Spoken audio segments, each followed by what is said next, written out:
Hello dear student, welcome to our official YouTube channel Maths Bird. So here we will start the exercise of GST, right? So here is some questions. So the first question is Gauri buys garments worth 1730. If the sales tax is charged at the rate of 5%, find the amount she has to pay for the garments. So in the previous lecture मैंने आपको बताया था कि GST क्या होता है, कैसे लगता है, राइट, टैक्स क्या होता है। तो अब ये जो क्वेश्चन है मैंने एग्जांपल्स भी आपको ऑलरेडी मैं कवर कर चुकी हूँ। अभी क्वेश्चंस पे आते हैं। गौरी बाइज गारमेंट वर्ड, तो सबसे पहले देख लेते हैं कि जो प्राइस दिया हुआ है वो कितना है हमारा, ₹1730, right. And if the sales tax is charge at rate of 5%, means हमारा जो टैक्स लगा हुआ है, अभी जो हमारा टैक्स लगा हुआ है वो है 5%। Then find the amount she has to pay for the garments. अभी देखो गारमेंट्स का एक्चुअली वो थी 1730, उसके बाद उस पर रेट लग गया 5%, तो 5% के बाद जो अमाउंट आएगा वही तो वो पे करेगी। अब ये जो रेट आया है 5%, ये लगेगा किस पे, ये उसी अमाउंट पे लगेगा जो कि आपको गिवन है, यानी ये जो 5% लगेगा वो 1730 पे लगेगा। तो सिंपली मैंने आपको दो मेथड बताए थे, मैं फिर से बता देती हूँ। पहला मेथड आपका है 1730 का 5% निकाल लो, जो भी आएगा, ठीक है, इसमें जो भी आता है उसको 1730 में ऐड कर दो, यहाँ जो भी आता है। दूसरा मेथड है 1730 N2। देखो कोई भी चीज अपने आप में 100% होती है, राइट। अभी जो प्राइस था 100% अपने माना है, अभी क्या हुआ है 5% उसको टैक्स देना है, तो अभी क्या हो जाएगा प्राइस उसका, एक्चुअली में 100% पहले था, 5% और देना, मतलब टोटल 105% हुआ, 105%। सो हियर 1730 का 105% निकाल लेते हैं। Percent means upon 100, this means 1730 into 105 upon 100। इसे सॉल्व कर लो, आ जाएगा। सो ये दो मेथड्स हैं आपके जिनसे आपको सॉल्व करना है। Now the second question is Tinku purchase the following stationery goods from a shop. अब आपको ये चीजें दी हुई हैं जितना टिंकू ने परचेज किया है, पेन 6 एंड पेंसिल्स 2 डजन। सो इसके लिए मैंने आपको बताया था, ऐसा ही एक एग्जाम्पल मैंने आपको बताया था, राइट। देखो पेन कितने लिए उसने, 6, और 5.50 किसकी कॉस्ट है, एक पेन की, तो 6 पेन की कॉस्ट कितनी हो जाएगी, मल्टीप्लाई बाय 6 करके लिख देंगे। फिर पेंसिल 2 डजन, पर डजन मतलब एक डजन का रेट 22 है, तो हमने 2 डजन लिया, सॉरी टिंकू ने 2 डजन लिया है, तो मल्टीप्लाई बाय 2 कर देंगे, ठीक है। एंड इसमें मल्टीप्लाई बाय 3 कर देंगे एंड मल्टीप्लाई बाय 10। अब ये पूरा आपका अमाउंट आ गया। अभी क्या कह रहे हैं, if the sales tax is charge at 6%, अभी जो सेल्स टैक्स लग रहा है वो 6% लग रहा है। So find the total amount paid by him. देखो 6 पेंसिल उसने लिया, तो 5.50 मल्टीप्लाई बाय 6, इस तरीके से पूरा अमाउंट आपका आ गया कि जितना टोटल अमाउंट उसने पे किया है वो अमाउंट आ गया आपका, राइट। अभी क्या कह रहे हैं, 6% उस पर चार्ज लग रहा है, तो अगेन दो मेथड, या तो 6% निकाल के ऐड कर दो, या फिर जो भी इसका जो भी सम आएगा उसका डायरेक्टली 106% निकाल लो, और अब जो आएगा ये आपका डायरेक्ट आंसर है, राइट। सो अब थर्ड क्वेश्चन देखते हैं। मैं आपको वो क्वेश्चन बता रही हूँ उस तरीके से कि मैथ्स आपको टफ ना लगे, इजी लगे, क्योंकि मैथ्स में आपने देखा होगा एक क्वेश्चन को सॉल्व करने के बहुत सारे रूल्स होते हैं, और सॉरी बहुत सारे मेथड्स होते हैं। रूल्स जो मैं कह रही हूँ, हाँ आपने कोई क्वेश्चन नए मेथड से कर लिया, बोल लिया नया रूल है। सो मैथ्स में बहुत सारे मेथड्स यूज हो सकते हैं, डिपेंड करता है आप अपने माइंड से कौन सा मेथड यूज करते हो, और क्वेश्चन को देखने के बाद इंस्टेंट आपके माइंड में कौन सा मेथड आता है, राइट। सो आपको दोनों में जो भी यूज करना हो आप कर सकते हैं। अब next question is Ritu buys the following goods from a departmental store. Okay fine, departmental store से रितु ने कुछ गुड्स खरीदे, जिसमें था क्रॉकरी जो 2375 की थी, रेडीमेड गारमेंट्स थे, ठीक है, ओके फाइन। रितु ने कुछ गुड्स खरीदे हैं। अभी कह रहे हैं if the sales tax is chargeable at the rate of 10% on crockery. अब इसमें क्या किया है कि हर किसी पे अलग अलग पर्सन दे दिया है कि टैक्स लगेगा। आपसे पूछा यह है कि find the total amount to be paid by Ritu. Very simple, जैसे मैंने अभी तक बताया वैसे इसको करना है। सबसे पहले 2375, इस पर कितने परसेंट लग रहा है चार्ज, 10%, this means 110 by 100, 110% निकाल लीजिए.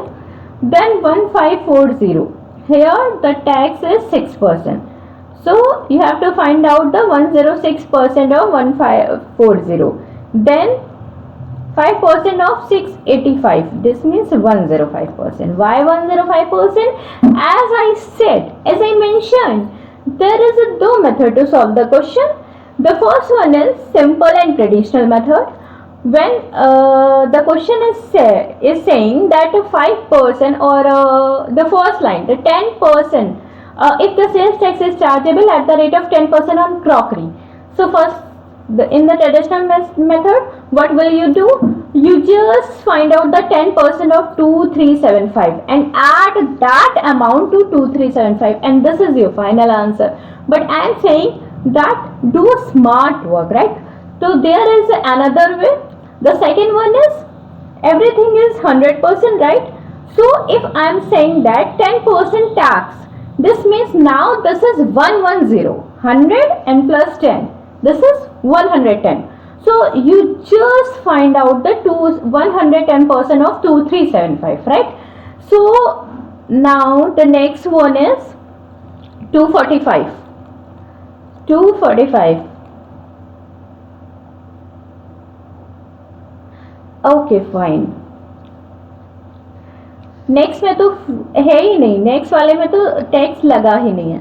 अब ये आपने पूरा अमाउंट निकाल लिया, राइट?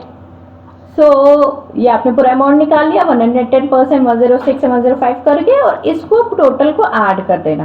वेट, इसमें हमको ये 245 वाला अमाउंट भी ऐड करना है क्योंकि इसमें टैक्स नहीं लगा, तो ये एज इट इज ऐसे ही होगा. अब यही अमाउंट जो है वो ऋतु को पे करना होगा. So the next question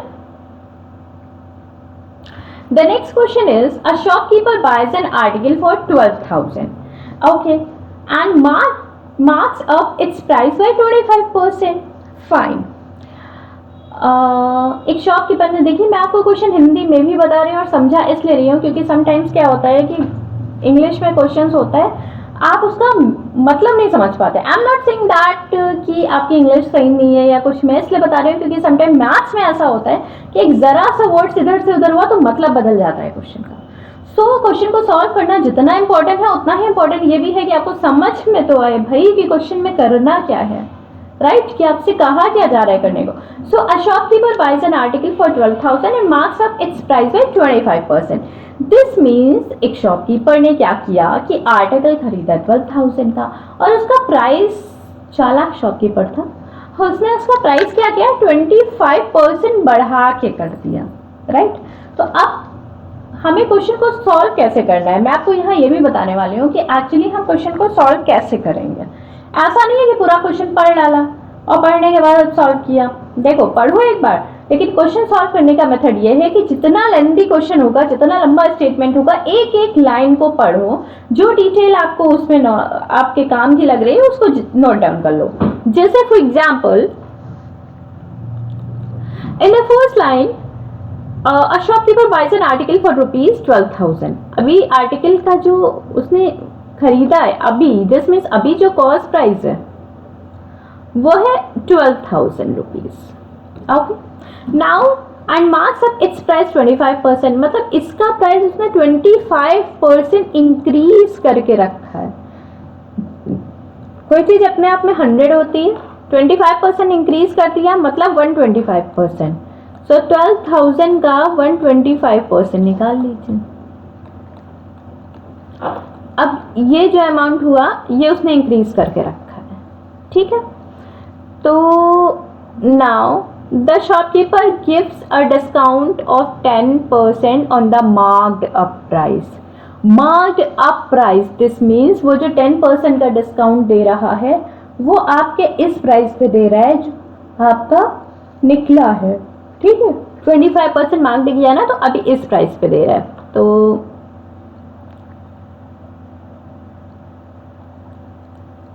this is 15,000. Okay, सो 15,000 उसका है. अब इस 15,000 पे 10% क्या दे रहा है, वो डिस्काउंट दे रहा है. ठीक है, 10% उसने डिस्काउंट किया। वी नो दैट डिस्काउंट के बाद हमेशा अमाउंट कम आता है, और मैंने आपको प्रीवियस लेक्चर में बताया था, और टैक्स के बाद हमेशा अमाउंट ज़्यादा आता है। तो 5% का डिस्काउंट, कोई भी चीज़ अपने आप पे कितनी होती है, 100%। देखो यहाँ पे आपको पूरे चैप्टर में करना क्या है, या आप यहाँ पे नहीं, परसेंटेज का कोई भी चैप्टर हो, जहाँ पे भी परसेंटेज वर्ड यूज हो गया, वहाँ पे सिर्फ एक काम करना है जो मैं अभी आपको बता रही हूँ। पहले ये देखो कि जो भी काम हो रहा है उससे हमारे अमाउंट पे क्या फर्क पड़ रहा है, वो घटेगा या बढ़ेगा। बस यही एक चीज है जो आपने अगर पकड़ लिया तो आप क्वेश्चन सॉल्व कर लोगे। जैसे as I said, market price की बात की गई कि 25% मार्क्ड अप कर दिया इसका प्राइस। तो मार्क्स अप का मतलब क्या हुआ, बढ़ा दिया प्राइस। बढ़ाने का मतलब ज्यादा किया, तो हम 100 में 25 को ऐड करेंगे और 125% निकालेंगे। डिस्काउंट के बाद अमाउंट हमेशा कम मिलता है, ठीक है। डिस्काउंट देने के बाद ऑब्वियसली अमाउंट कम ही हो जाता है ना भाई। 100 रुपए का सामान खरीदा, 5% डिस्काउंट मिल गया, उसमें तो आपका ओरिजिनल जो वैल्यू थी वो तो 95 ही हुई ना, जो आपको पे करनी पड़ी। तो अब कह रहे हैं डिस्काउंट 10% का है, तो मतलब इसका सीधा सीधा 90% निकाल लो, 10% हटा के। तो इसका सीधा सीधा 90% निकाल लेते हैं, 90% निकाल लो। ठीक, ये हमने निकाल लिया। आप कह रहे हैं अब ये जो अमाउंट आया है इस पे off season he gives a further off season discount 5%। अभी जो अमाउंट आया उसमें 5% उसने डिस्काउंट और दिया है, ठीक है।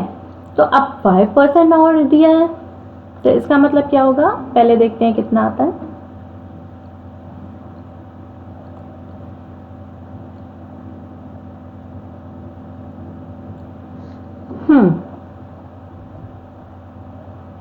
राइट। अब हमारा है 13,500। आप कह रहे हैं इस 13,500 में उसने 5% का और डिस्काउंट दिया है। 5% का डिस्काउंट दिया मतलब 95%। वेट, यहां लिख देती हूं मैं, ये 13500। 5% का डिस्काउंट मतलब 95% दे दिया, ठीक। तो अब ये 95% दे दिया। अब इसके बाद क्वेश्चन में आगे क्या कह रहे हैं कि he gives a further of discount 5% on the balance, right? आप कह रहे हैं but the sales tax at 8% is charged on the remaining price। अब जो प्राइस हुआ है, अब जो प्राइस एक्चुअली में बचा है, मतलब अब जो प्राइस की बात की गई है वो कौन से प्राइस की बात की गई, इस वाले प्राइस की बात, ठीक है। इसमें आप कह रहे हैं कि 8% जो है वो टैक्स लगा। अभी टैक्स के बाद अमाउंट ज्यादा होता है, तो इसका हम 108% निकालेंगे। बस अब जो होगा ये आपका फाइनल आंसर होगा। मैंने एक स्टेप इसलिए बताया है क्योंकि लेंदी क्वेश्चन है, इसका एक स्टेप सॉल्व करेंगे आप तभी क्वेश्चन को कर पाएंगे। अब पहला क्वेश्चन था the sales tax amount which a customer has to pay, okay, the final price he has to pay for the article, the sales tax amount which a customer has to pay, and the final। अभी एक चीज याद रखना, 108% निकालने के बाद आपका final amount आएगा, फाइनल। लेकिन जब सेल्स टैक्स अमाउंट आपसे पूछा गया तो मतलब 13500 इंटू 95% ये आपने निकाला। इसका अब आप जब 8% निकालेंगे, 8%, तब ये होगा कि आपको कितना टैक्स देना होगा, राइट। और जब आप 108% निकाल लेंगे मतलब ये फाइनल प्राइस हो जाएगा, क्योंकि यही हम करते थे ना, 8% निकाल के ऐड कर देते थे। तो अगर किसी क्वेश्चन में आपको कितना सेल्स टैक्स देना होगा वो अमाउंट बताना होगा, then you will do this 8% करके या पर्टिकुलर पर्सन निकाल के। बट अगर आपको ओवरऑल निकालना है तो ये करने की जरूरत नहीं, डायरेक्ट 108% निकाल लेंगे। Okay, next question, this one। Raman went to a shop to buy a fan costing 750. The rate of sales tax is 6%. He requested the shopkeeper to reduce the price of the fan to such an extent that he has to pay 742 inclusive of this way। See, Raman गया, 750 rupees का जो है एक fan था, जिसमें sales tax 6% था, मतलब 106%। अब ये जो अमाउंट था ये उसे पे करना था, लेकिन उसने क्या कहा कि मैं 742 ही पे करूंगा सब कुछ मिला के। तो अब जो अमाउंट आएगा उसमें से 742 माइनस कर दो। अब यहाँ पे जो अमाउंट आएगा वही अमाउंट तो है जितना उसको डिस्काउंट मिला है। तो अब लिखा है लास्ट में आपसे find the reduction needed in the price of the fan. अभी फैन में कितना रिडक्शन की ज़रूरत है, कितना रिडक्शन ज़रूरी है। तो ये जो अमाउंट होगा परसेंटेज, अगर कोई अमाउंट में निकालना है तो ये परसेंटेज में है, तो ये जो अमाउंट आएगा वो अमाउंट लिखेंगे आप। इनटू परसेंटेज निकालने के लिए क्या करते हैं, 100 अपॉन इनिशियल, हमेशा इनिशियल रखते हैं। जब भी हम परसेंटेज निकालते हैं तो नीचे हम इनिशियल वैल्यू रखते हैं, इनिशियल मतलब 750। बस इस तरीके से निकाल लेंगे, आपका क्वेश्चन सॉल्व हो गया। देखो कितना इजी है, कितने इजी क्वेश्चंस हैं, कितनी इजीली सॉल्व हो रहा है। इन केस अगर आपको किसी क्वेश्चन में कोई डाउट होता है या आपको ऐसा लगता है मैंने जल्दी जल्दी पढ़ा दिया, आपको समझ भी नहीं आता, देखो मैं जल्दी नहीं पढ़ा रही हूँ, मैं इसलिए पढ़ा रही हूँ कि आपका दिमाग उतनी ही तेज दौड़ना चाहिए जितना मैं बोल रही हूँ। मेरे बोलने से पहले आपके दिमाग में चीजें क्लिक हो जानी चाहिए। अगर क्वेश्चन को पढ़ने के साथ ही उसका सॉल्यूशन आपके दिमाग में क्लिक भले ही ना हो लेकिन मेथड क्लिक हो जाता है, तो दिस मीन्स कि हाँ आप सही कर रहे हो, आपकी पढ़ाई सही चल रही है। बट अगर आप क्वेश्चन पढ़ रहे हो उसके बाद सोच रहे हो कि अरे अब क्या करना है, इसमें कैसे करना है, और क्लिक नहीं हो पा रहा है, this mean you need to practice. आपको प्रैक्टिस करने की जरूरत है, राइट। तो मैं इसलिए बता रही हूँ, अगर इन केस आपको इसमें कोई दिक्कत होती है प्रैक्टिस कैसे करने की, तो आप मुझे मेल भी कर सकते हैं और मुझे पूछ भी सकते हैं कमेंट बॉक्स में।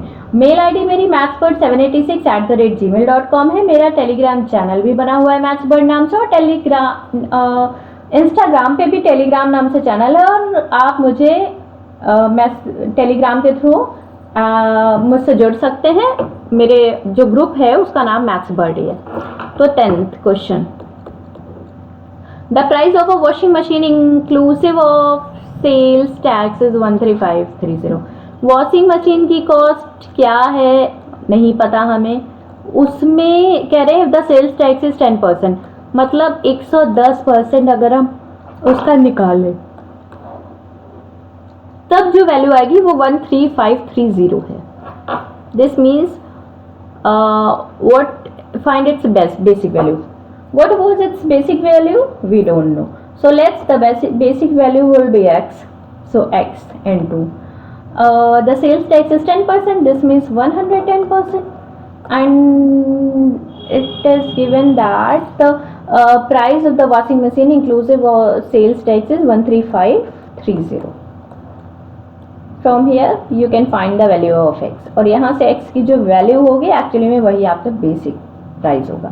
सो आज के लिए इतना ही रखते हैं। बाकी आपको कुछ भी प्रॉब्लम होती है अब इस चैप्टर को कंप्लीट करने में तो आप मुझसे पूछ सकते हैं। आई डोंट थिंक कि इस एक्सरसाइज में आपको कोई और प्रॉब्लम होने वाली है, अगर होती है तो आप मुझसे बिल्कुल पूछिए। Thank you.